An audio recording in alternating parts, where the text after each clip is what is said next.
Hi and welcome back. In the last section, you learned about why ReactJS is so important and how it enables us to create modern web applications.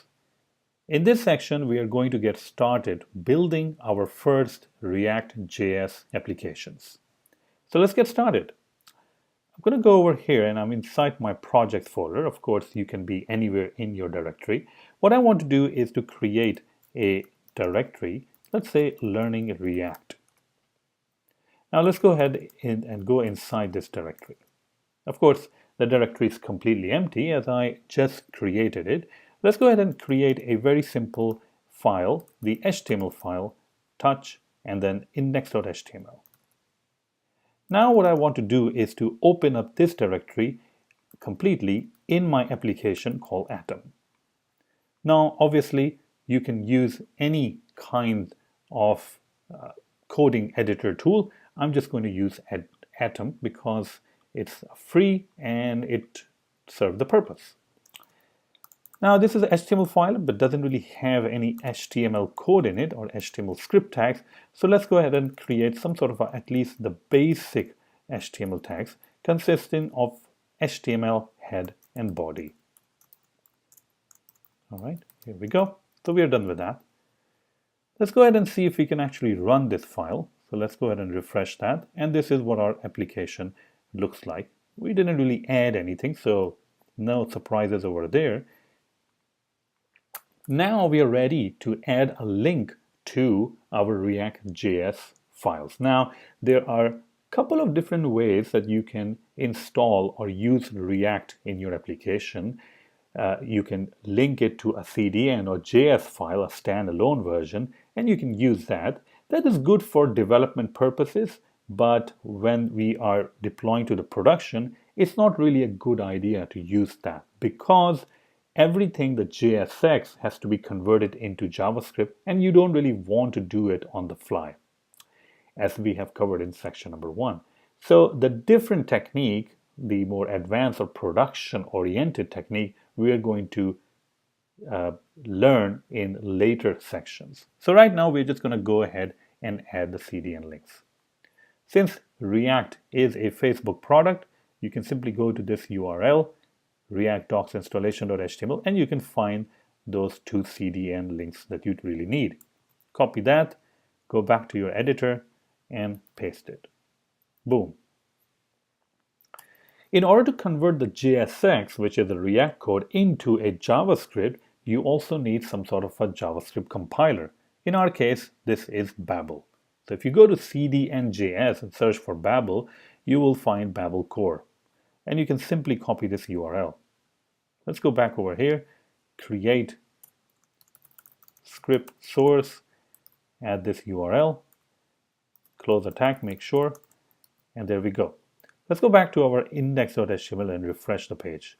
Once you refresh the page, you will find that there's some error in the Babel. And this Babel framework or compiler is not recognizing the React.js version number.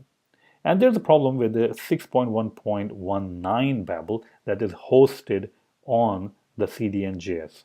Now, either you can find a standalone Babel, which is this one, and copy this particular link, or you can go ahead and find a different version that you want to use. What I'm going to do is I'm going to take the shortcut and going to use a different version, which is 5.8.23. Let's go ahead and save it. And now let's go ahead and refresh it. And now you can see that the error is now gone. If you can find the link to the Babel standalone, then you can replace this over here and it will still work. So now we are ready to create our first Hello World application using ReactJS. Let's go ahead and dive into the body section. I'm going to create a React DOM.render, which is used to render different items. And I can render anything over here that I want. So I'm going to simply say, all right, so render a div. And inside the div, I'm just going to say hello world. So this is the HTML block that I want to render. But I also want to tell it where exactly do I want to put this. Now, it really depends. If you have different controls, you can put it in the different controls, or if you have body, you can put it in the body.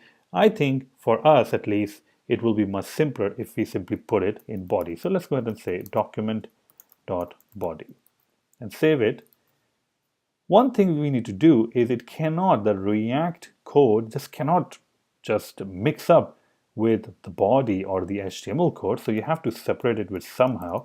So you have to create script tags. Let's put it inside the script tag.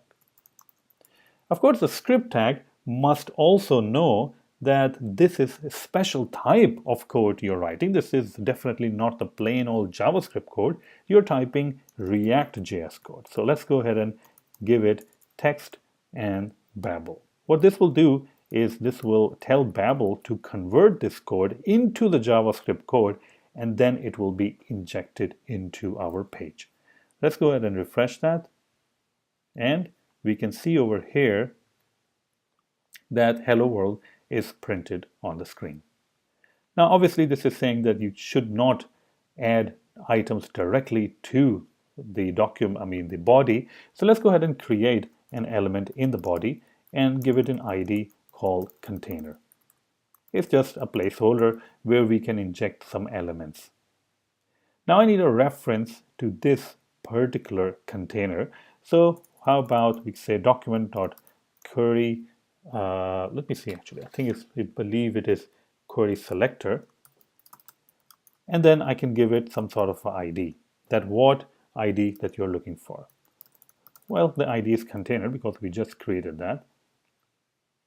And there we go. So now it's inside the div element, which is called a container. You can see that this is what it actually injects. We have a div ID container, and inside the div ID, it injected that particular element that we just did. We can even go one step further to make it a little bit more better. We can actually go ahead and save that div ID or the container inside a variable so that we don't have to type that long thing again and again. So here we go. So we have moved the container, and now the container is inside a variable called container. So instead of writing all of that stuff, we can simply replace it by container.